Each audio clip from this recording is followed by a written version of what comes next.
However you listen to music this year, streaming on an app or the old-fashioned way on the radio, 2024 was a year that saw breakthrough artists, chart-topping hits, and a return of some top-tier legacy performers. Stephanie Tsai takes a look at the music that had us hitting repeat this year. 2024 saw people flock to music festivals in growing numbers across the country to see their favorite performers. And female artists took over the airwaves as well as our playlist, boosted by chart-topping hits from the likes of Beyoncé, Sabrina Carpenter, Billie Eilish, Chappell Rowan, and Taylor Swift. While British pop artist Charli XCX had a breakout year thanks to her massive album Brat that took social media by storm. At the same time, the impact of AI tech this year took some by surprise, presenting a new threat to the income and livelihood of music creators. To unpack the year in music, we've got Maura Johnston, a freelance music writer and critic, and Candace McDuffie, a senior writer at The Root. Maura and Candace, it's great to see you. I hope you've had a good year.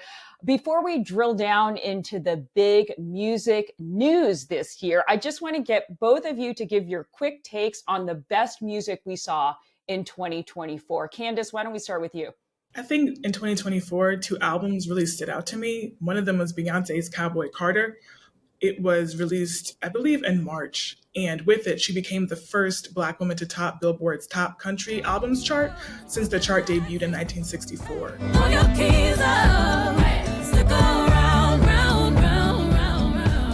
There were great collaborations. She really put a spotlight on Black women in country. And she really broke down some barriers while having really good conversation about what it means to be a Black country artist. Another album that stood out to me was Kendrick Lamar's GNX. From the west side to Senegal. It's a full moon, let the wolves out, I've been a dog. On it, he not only reaffirmed his position as a great, talented, and just really amazing MC, but he also wrote a love letter to the West Coast and that hip hop scene as well. Maura, what about you? What was the best music that came out this year in your view? Well, both of Candace's picks are great. I really loved the debut full length by the British band English Teacher, who are doing a sort of post-punk thing.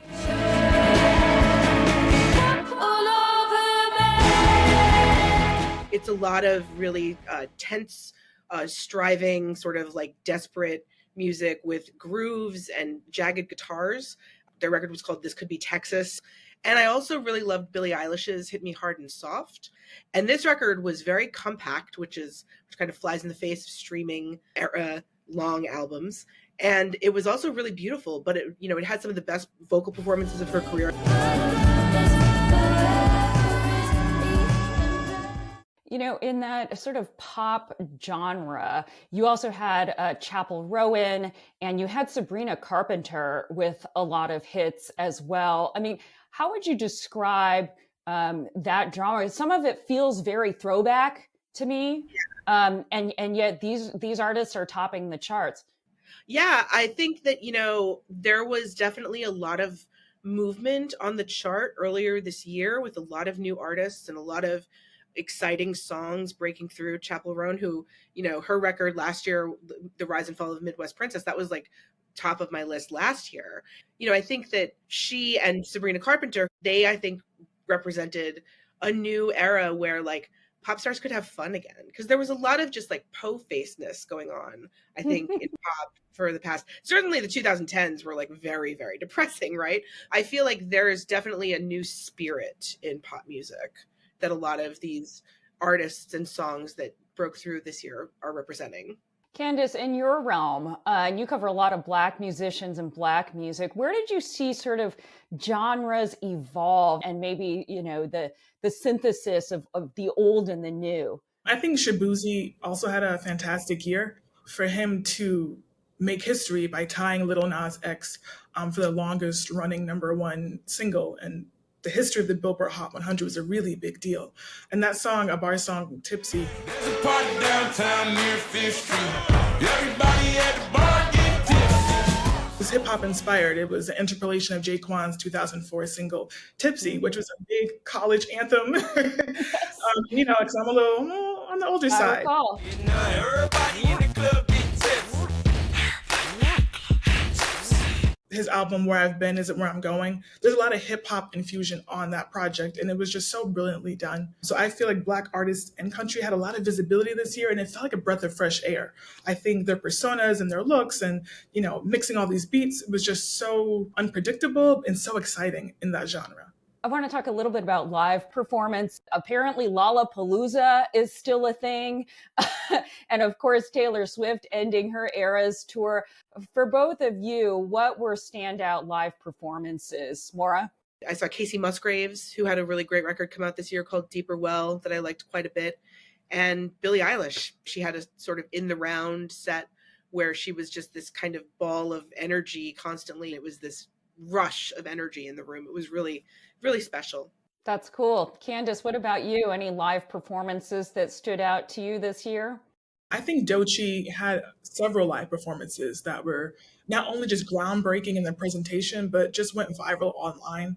Her performance at Camp Flog Gnaw, which is a music festival in California held by Tyler, the Creator, she rapped the entire set, no backing track. She took her shoes off. Like, she was just so magnetic on stage. We also saw her perform on The Late Show with Stephen Colbert. Easy breezy, beautiful, erratic, scatter-minded, manic, borderline addict. And then there was the NPR Tiny Desk concert performance. Get up on the floor. It really celebrated not just Blackness, but what it means to be a dark-skinned Black woman in this industry. All right, my final question, and I know would not be easy for me to answer, but favorite song of the year? Maura, you go first. My favorite song was by this woman named Jade. She was a member of the British girl group Little Mix, and she put out her solo single earlier this year called Angel of My Dreams.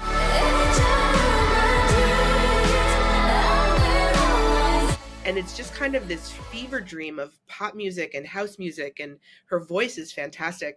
But it's also kind of a very pointed critique of the star-making system that she came out of, because the Little Mix was a product of The X Factor, the British TV show that also produced One Direction. And it's one of those songs that when you listen to it closer, you're like, oh, she's really talking about, something kind of important and almost harrowing. But yeah, it's a great single. Candace, what about you? Favorite song? Megan Thee Stallion's Bigger in Texas. With these losers, shut up, enjoy this music. Y'all gonna learn how to move on my time, and not for none of y'all amusement. It's one of the best songs she's ever made. I think the video was a beautiful ode to Houston. She looks amazing in it. Her body crazy, makeup perfect, like dancing around, celebrating everything she's accomplished despite everything she's been through. And I thought it was just really a great way for her to end out the year. Candace McDuffie and Maura Johnston, what a pleasure. Thank you so much. Thank you. Thank you.